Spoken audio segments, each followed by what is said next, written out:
What I want to do in this mini lecture is take you through an actual preparation outline. This is the type of outline you are going to create for your speech. You are going to submit your preparation outline to the Dropbox. Your preparation outline is going to also contain a reference or works cited page, and also submitted to the Dropbox is going to be any source evaluation worksheets that you needed to complete. Now, there is, of course, information in the textbook about outlining, but I thought it would be beneficial to actually take you through an actual outline. So this exact outline is in D2L. You are welcome to download it. You're welcome to use it as an example of a good outline. And then what you should do is make sure that your outline looks a lot like this outline structurally, that you have the same pieces. So let's go through those pieces. And I'm going to go through the whole thing. The thing you want to start with when creating your speech is that you want to actually start with the body. If you are like many people, you kind of get yourself stuck on, well, I don't know how to start. Well, don't worry about how to start. Don't worry yet about how to introduce your speech. Get the body done first, and then you go back to the introduction and the conclusion. Okay, so you're going to have on your speech your name. This one doesn't have a name on it, but you would put your name on it. Your informative speech topic. This particular speech is about the death penalty. This was an actual speech that I heard. It was a very informative speech. It is jam-packed with information, which was probably one of the downsides of it. The specific purpose was to inform, so I will inform about execution methods. And the central idea, I want my audience to understand the history and methods of execution, including hangings, gas chamber, electrocution, and lethal injection. Notice that that central idea is a previewing central idea and specifically outlines the main points that are going to be in the speech. That's also something that then could easily just be used as your preview of your speech and your introduction. So this heading stuff is not something you're going to say with your speech. When you deliver a speech, you're starting with the attention getter. This information is just on the preparation outline. It is just for you, and for me, it kind of keeps us focused. So I'm going to begin talking about just the introduction. Again, remember that you're going to develop the body of the speech first, but an introduction should have these four parts. An introduction has an attention getter. It has audience relevance. It has credibility. Why should we listen to you? And it has a preview.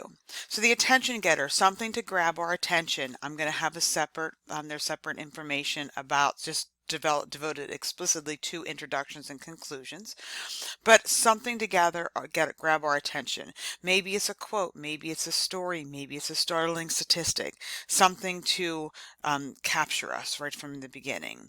Audience relevance is there where you need to begin to help the audience understand what's in it for them. Why should they listen to your speech? Why is this topic relevant to them? Credibility is why should we listen to you? And then the preview outlines exactly what the main points are of the speech. Okay, so those are the four parts of the introduction. And then notice this transition to first main point. This is a critical part of the speech. These transitions are kind of like the little GPS map that guides us through. Because if we can't follow your speech, you're going to leave us dazed and confused. That's the Led Zeppelin effect. We do not want that. So the transition is going to tell us exactly where we're going. So let's begin with the first method of execution introduced to the United States, hanging. Oh, very good. I'm sitting here again listening to this. I can't go back and reread a speech I'm listening to. And it tells me exactly where we're going. The brain of the audience, the brain of the listener says, oh, I know where we are, and can quickly start to evaluate itself and create mental images to follow your speech. Something that this particular speaker did is she used something called parallel structure.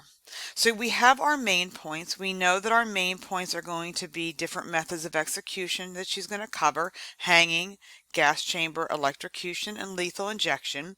Now, we may not remember all that when she first says it, but when we start listening, our brains will start to acclimate and start seeking out that information. So we're starting with hanging. Notice here then that there are subpoints. I don't care if you go ABC 123 123 ABC 1 2, it doesn't matter to me. But notice that this is not an essay. An outline is not an essay. It is has main points, it has subpoints. And the other thing I would point out here, notice that there's some stuff that's underlined and italicized. These are actually her oral citations, and it's really critical that you identify these oral citations in your preparation outline. It helps you as the speaker to remember that they're important parts and you need to say them. It helps me as the evaluator of your outline to say, hey, look, they remembered to put these in there. So if we just go through this hanging, the first subpoint tells you that hanging is not allowed in the US. It's still legal to use in Washington State and Delaware. Okay, interesting information. Second subpoint. Now I'll explain the process, okay? Goes through, explains the process. Notice that there is some support there. According to the 1969 U.S. Army Manual, that's a great source. David Weisberg reports in a 2012 article about execution methods on the website, the Death Penalty Information Center, a nonprofit agency established in 1990. That gives some great information, and that's the kind of information that we need in an oral citation. More about that specifically about oral citations. Okay, so we have the process. So far we say, where is it kind of happening at, if at all?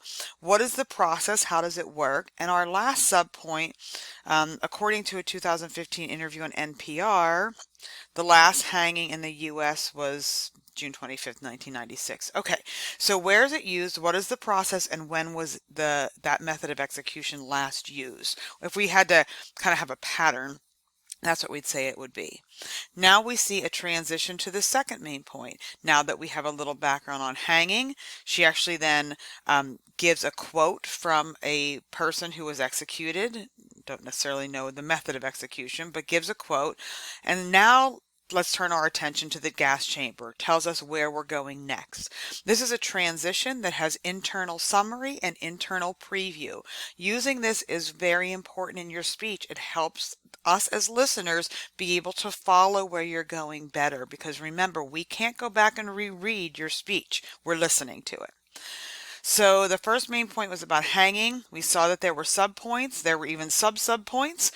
We had a nice transition that said, okay, there's a little bit of hanging. Now let me turn your attention to the gas chamber.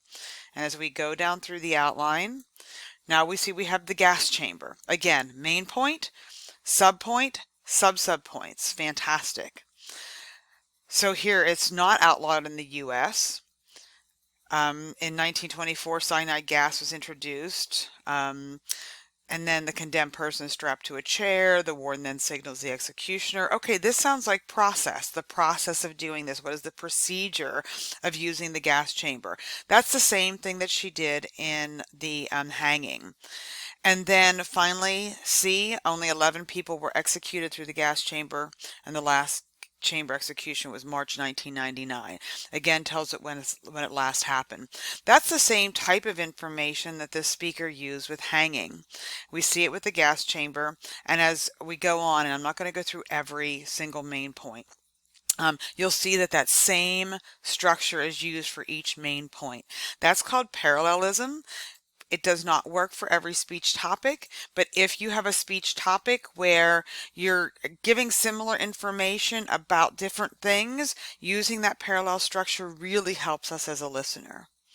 So again, we see that transition to the third main point. Now that you've learned a little background on the gas chamber, I'll end this segment with the last words of, and then now to a more common and familiar form of execution, electrocution. Okay, tells us now where we're going. Internal summary, internal preview. As a listener, we know where we're going next. Next, we see electrocution. There is similar information about electrocution. Again, we have a nice transition. The transition is easy to identify. Those oral citations are easy to identify. And we go to a last is lethal injection. Again, the speaker uses parallel subpoint structure, gives similar information about all things, even if one has a little bit something different or a little bit something more, that's okay. All right, nice transition as we pull the plug on this speech. So a little bit of a pun there. Leave this segment with the lad's worth of John Gacy. And then is going to go into the conclusion. Notice that the conclusion is identified there. So here's the conclusion. And again, it's labeled just like the introduction was. Summarize. You never introduce new information in the conclusion. You summarize what you just talked about. And then for the informative speech, you're going to end with something memorable. And she ended with, so which method would you choose if sentenced to death? And that was it. So some comments I would say about this speech. This was an actual student who gave this speech a number of years ago. This was a girl who talked very fast, kind of like me, had a pretty strong Texas drawl. But the topic was very unique. And, you know, you don't hear about this much. Her first statement to me was, I want to do something with capital punishment. And I said, oh, no. And she's like, no, I want to talk about methods of execution. I'm like, oh, cool. So that was something different. Crime dramas, of course, very popular on television. The topic, purpose, central idea were at the top of the outline. Structurally, this outline looked fantastic. I could easily identify those things at the top, had a nice introduction. The body of the speech was very well organized, very structured. The conclusion was spot on, had all those parts and identified. So the oral citations were underlined in italics, helps them to stand out, helps you to make sure, hey, did I cover everything? Helps me as a reader. Transitions were fantastic with that internal summary and internal preview. And the subpoints follow a similar structure. Again, that parallelism. So lots and lots and lots of positives with this outline. So here's what I can tell you about the speech. It was fast. She was a very animated person, so it was a very engaging speech. Her credibility was high. It wasn't that, but it was a fast speech. She went probably 10 minutes and 15 seconds, really had to rush to cover everything. She had great vocal variety, good eye contact, but it was probably a little bit too much information for a speech. I feel like maybe just 3 main points would have given us enough information. So this is an example of a preparation outline. I have other sample preparation outlines that are available to you. Use those. Base your outline on the same structure. When I'm grading a preparation outline, I grade just for structure. How well the speech comes together will be assessed during your speech. If you can structurally get your outline, your preparation outline to look like this, then you know you've hit all the pieces. Now, the last thing I'll say is you never, ever, ever, ever use a preparation outline to deliver your speech. You are not here to read to us. So you're going to use the preparation outline to prepare for your speech. You're going to say this thing over and over and over. You're going to read it. You're going to time yourself while you read it. If you're coming in short, then you need to add more. If you're coming in too long, then you're going to need to take stuff out. You're going to know the speech inside and out, but before you actually deliver the speech, you're going to take this long preparation outline and put it into what has been called a keyword outline, a delivery outline. Your textbook calls it an extemporaneous outline.